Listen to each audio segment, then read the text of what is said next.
முன்னாள் மத்திய அமைச்சர் மு க அழகிரியின் தீவிர ஆதரவாளராக இருந்த மன்னன் எடப்பாடி பழனிசாமி முன்னிலையில் அதிமுகவில் இணைந்தார்.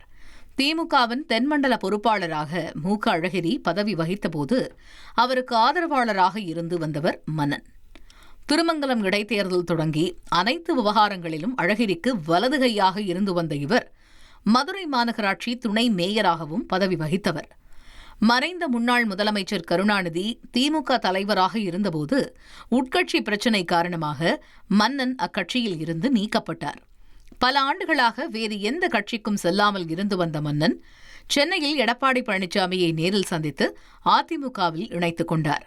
திமுகவில் இணைய அழைப்பு வரும் என காத்திருந்து ஏமாற்றம் அடைந்ததால் அதிமுகவில் இணைந்ததாக மன்னன் கூறினார். இனி செல்லும் இடமெல்லாம் செய்தி. தந்தி டிவியின் வாட்ஸ்அப் சேனலை ஃபாலோ பண்ணினா செல்ல இருக்கும் இடமெல்லாம் செய்தி. இதோ QR கோட் இப்பவே ஸ்கேன் பண்ணுங்க, ஃபாலோ பண்ணுங்க.